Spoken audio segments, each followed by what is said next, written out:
right, welcome to the August 5th, 2022 edition of News from the Front Lines of Business by D.W. Huff Consulting. We help you know your numbers so that you can grow your numbers. So here we are again.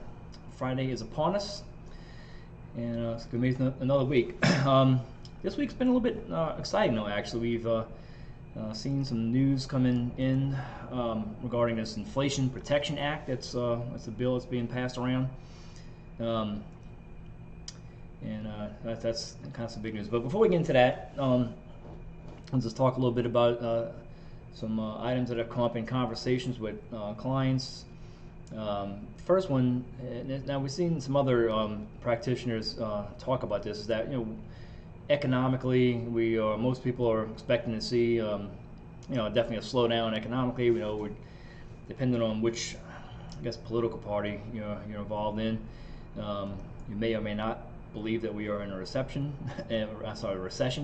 but we are, based on the technical definition of things.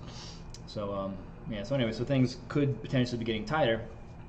So as we think about ways to protect your small business in that environment, a thought is dealing with credit. So if your cash flow dries up and potentially you may need to tap into some reserves, a thought here is to start thinking about lines of credit. So a line of credit, it's a loan with a bank, it's open-ended, so you don't actually incur any cost until you actually draw down on it. So that's good. But it's more favorable than a credit card for various reasons with the credit score and things like that. But I just take this thought because this is something that actually did kind of bite me in the butt a while back when I first started this firm. I had enough money in reserves. I thought I was good. COVID comes around, things weren't really flowing in like I needed.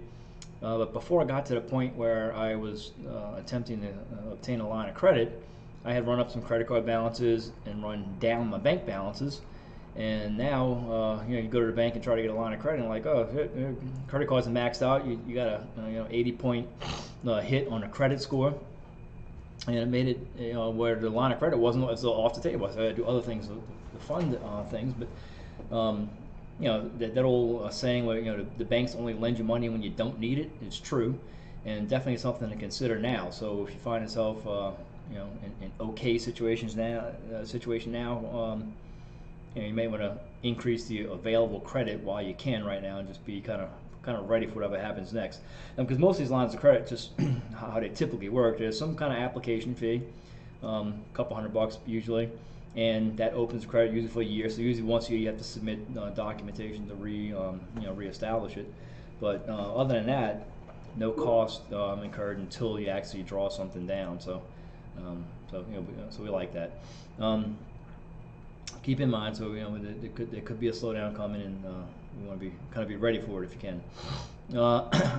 But this other thing that's been hitting the news lately is this deal here with the as the bill going through Congress right now, the Inflation Reduction Act, and a lot of, as usual, there's a lot of stuff going on that's buried in the bill, has nothing to do with inflation. But in particular, there's a large part of this bill that's been talked about a lot. And it relates to, there's an $80 billion increase to the IRS's budget, spread out over 8 years, so it's not all at one time. But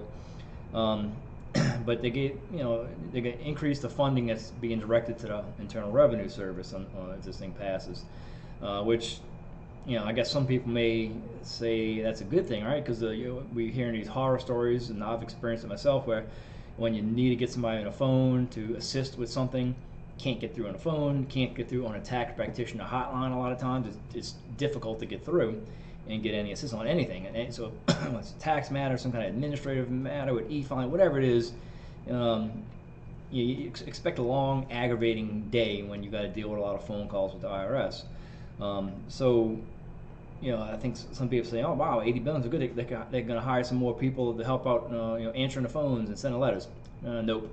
That's not at all what the breakdown of this funding looks like. I'm looking at a few numbers here. So of the 80 billion, they have 3.1 billion allocated to taxpayer service.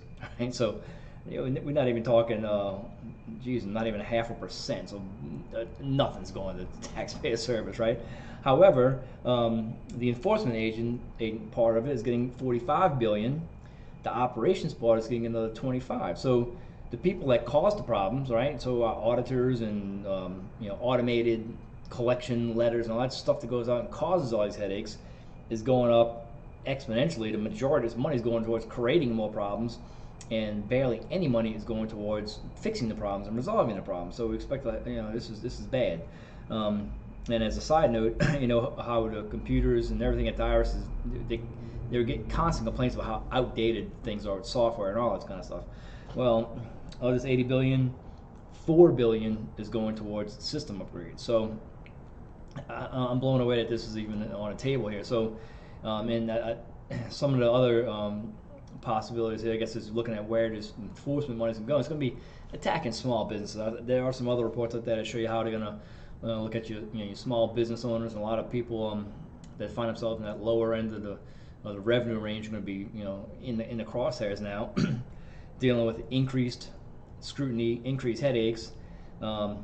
No increase essentially in people to deal with resolving issues, and then no increases in technology. So they're not doing anything to doesn't seem there's any budgeted amounts here to improve the e-file technology, the identity theft part of the program, and the ability to get records. Everything you do in IRS's website is an aggravating, slow process, and there's nothing on the horizon that seems to address any of the real problems there. So. Not good. Okay, and then another thing, we mentioned this a little bit last week. So we have our ERTC, this Employee Retention Tax Credit. Here, more and more ads from these refund mills every week, and they're talking about giving these examples of a small company came in and got $250,000 of tax credits because of this great work that we did, and it's really not the case. So it is very lucrative credit. Absolutely something you should look at if you have a business that had employees during 2020 or 2021, but expect $250,000. If you're a sole proprietor with one employee, that's definitely not going to be happening. But these refund mills are definitely making it seem as such, and they're very costly. Most of those companies will charge 10% of the credit, 5-10% of the credit in a lot of cases, with some kind of big upfront fee involved in order to get the work started. So I just mentioned that, make sure you're getting reputable help. We have a kind of a special going on right now. Our Chamber of Commerce members, for $350, we'll take a look at your payroll records and kind of look at the rules for 2020 and 2021 and see which possibilities can affect you and possibly get you that credit. Because it's not a very easy thing to determine. I think on 2020, whether or not you qualify is I guess easier in that year than the 2021 year, but there's limitations when if you got PPP, and in particular if you had that payroll protection plan loan and you got some forgiveness, that affects the amount of credit that you're going to receive. So we got a lot of moving parts. So simply qualifying is step one. How much you qualify is a whole other calculation that can be a little bit tricky. And in 2021, it's a much bigger credit, but it's more complicated. More factors going on there, and some additional some of the later acts that came through towards the end of 2021 and later in early 2022 made it a little bit easier for some type of startup businesses to qualify. So just like the tax code, it started out as a pretty simple thing, but it's morphed into something much more complicated now. And anyway, so we offer a service to quickly look at it, and we have a workbook that we use once we input your data, and we kind of optimize the credit for you, see which parts of it you qualify for, and then if you want to go forward with us filing the refund claims, we do it. In some cases you might have in-house people that can handle it, but we'll navigate all the complexity for you if you want to. But be careful, because those radio ads are coming fast and furious right now, and in most cases it's not good information.